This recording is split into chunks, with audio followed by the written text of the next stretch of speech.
welcome to my review of Call of Juarez Gunslinger. Right, now, what modes do we have? And I'm going to work from right to left. So, we have duel mode, which is a survival type mode where you have about 5 lives and you face off against more or less all of the main bandit characters you come across. It's not like a boss survival fight because some of the bosses are actually proper boss battles, not duels. But in this mode, they're all duels, and you face them one after the other, and you see how far you can get. And in duels, you measure up your opponent, you focus on them with the mouse, and you move your hand with the A and D keys, to get a better speed. And then you can draw. And you can draw honourably, which is after they do, or dishonourably, which is before they do, and have a better chance of winning, but you get penalised for that. And then you have arcade mode, which is a time score attack mode in a level from the game. So you go through the game and you try to do it as fast as you can and get as many points as you can, and it's not easy. I have yet to get above 1 star. I might just be awful. And the next part is the story. And the story is where this game, in my opinion, absolutely shines. Now, when I say that the story is where it shines, I don't mean that the story is particularly brilliant or inspiring, innovative. It's not going to shock you. It's the average sort of revenge plot. Someone has, killed my brothers. I'm going to go off and shoot them in the face with a few different types of guns, which is fantastic, really, it is. But the way the story shines is how it is delivered and told, and how much character it has. And it has that character because of the setting, and we have returned to the Wild West, which is fantastic. We are greeted by a wonderful graphical style that's quite storybook-ish. I've heard you could compare it to kind of how Borderlands looks in its style. The sounds are fantastic, but where the game really gets character is the narration, because you're playing through a level, and all of these levels are past stories of the bounty hunter you're playing sitting down at a bar telling his stories to a few people. And they've heard of your stories as well, like this one kid has been reading from Penny Dreadfuls, and you'll say, oh, well, this is what happened, I read it in this Penny Dreadful. And it goes, no, kid, that's not how it happened. And you play through what the kid says happened, and then you rewind back. One moment actually sticks out in my head, and that's when you're fighting by this carriage. And what happens is that your characters say they're fighting like Apaches, and the people think, oh, you're fighting Apaches, and and then you're suddenly fighting Apache Indians, or Native Americans, depending on how you want to call them. And they'll go, hang on, what happened to the bandits? What do you mean? And then he'll go, oh, no, I didn't say Apaches, I said like Apaches. And it will rewind, so you end up doing the entire thing again. But it's really well done, and it is absolutely fantastic. Now, on to how the game plays. Gameplay, the most important part of a game, or so I'm told. And in Call of Juarez Gunslinger, it's split up into 2 parts: running around and shooting people, and dueling. And the running around and shooting people part feels marvellous. It is very arcadey, and it is very stylized. You have skill shots like headshots, long shots, piercing shots where you shoot through cover, and when you hit someone and kill someone with those shots, you'll see a spurt of ink come out of the person you've just killed, and it will tell you.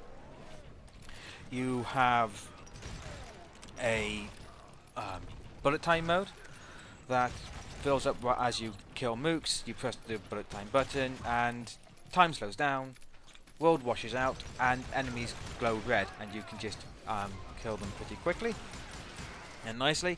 You also have a bullet dodge mechanic, so when a bullet is aiming for you and it will kill you, if your bullet dodge is charged up. You can dodge it, try to dodge it by leaning left to right. If you get it right, you see the bullet whiz past you. Time will then resume back to normal, and you can shoot the guy who just tried to kill you.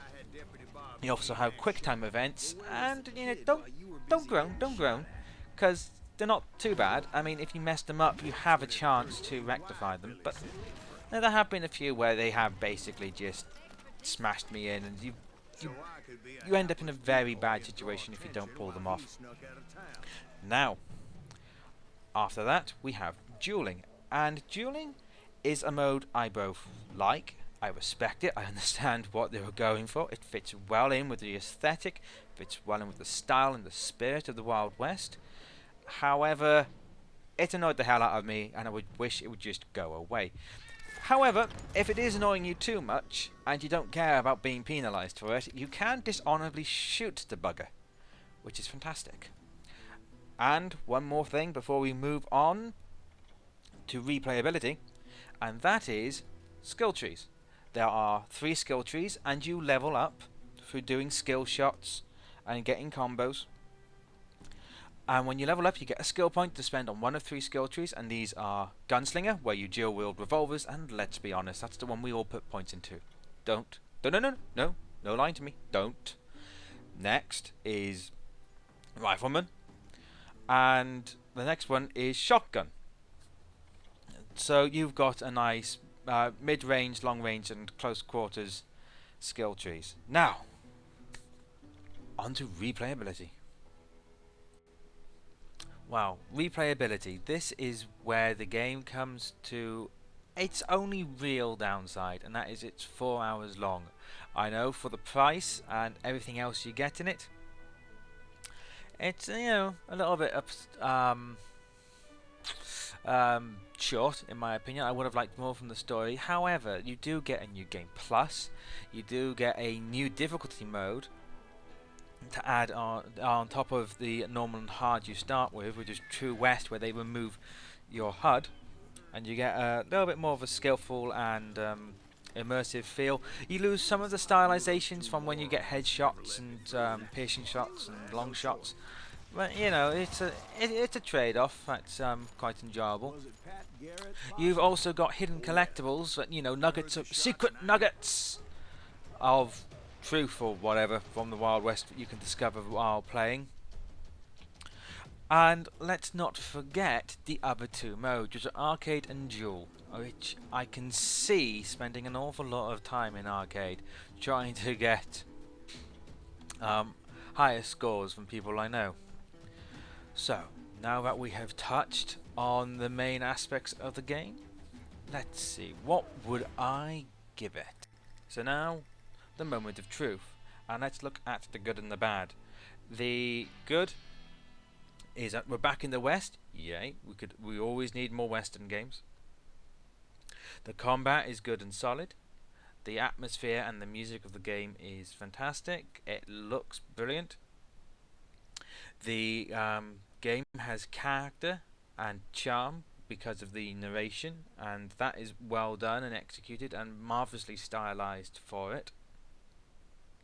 Against the bad, which could possibly be, I don't know, that's 4 hours long, even though it is a really cheap game. And anyway, maybe the dueling system, possibly.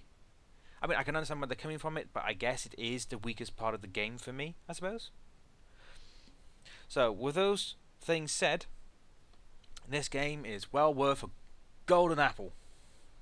Wait, you want a score? Like out of 10? Okay. 8? 8? Okay, 8 out of 10 and a golden apple. So, until next time, everyone, I'll just say bye-bye all.